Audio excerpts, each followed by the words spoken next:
Have you ever been separated from someone you deeply care about? There is a very specific ache when thousands of miles sit between you, and there is nothing you can do to close the gap. Today, we cope by pulling up a video call or scrolling through our camera rolls. But strip away the technology, and we are left with only the internal machinery of our own minds, the quiet partnership between our memory and our imagination.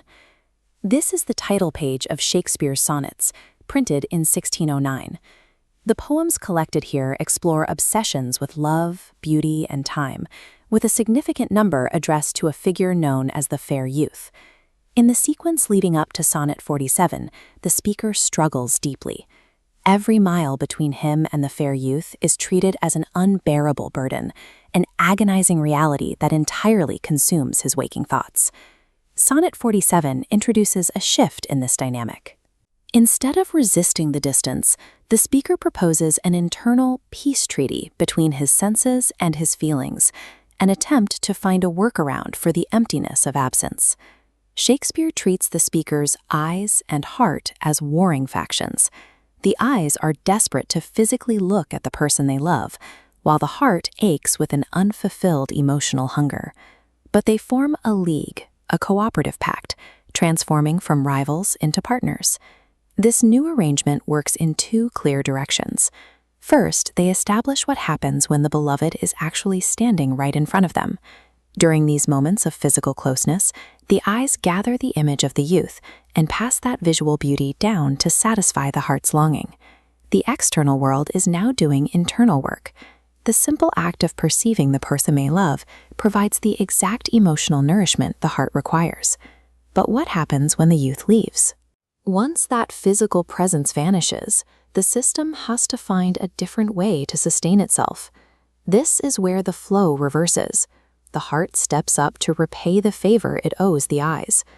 Deep inside, it retrieves the stored emotional memory of the beloved and projects it outward as a vivid mental image. Because of this internal projection, the eyes are no longer deprived.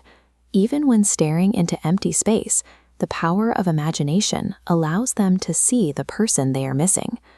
Shakespeare builds the poem's structure to mirror this exact exchange. It is perfectly balanced. In the first half, the eyes help the heart, and in the second half, the heart turns around and helps the eyes.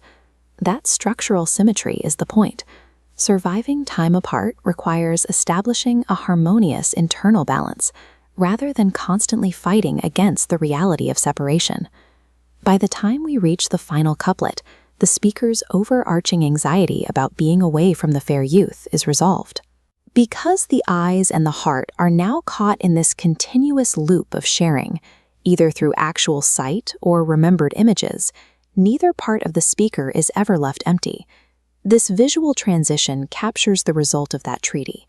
The crisp physical reality gives way to a persistent mental silhouette, turning the pain of absence into an unbroken chain of connection. Shakespeare's metaphor aligns with the way our minds actually function during isolation.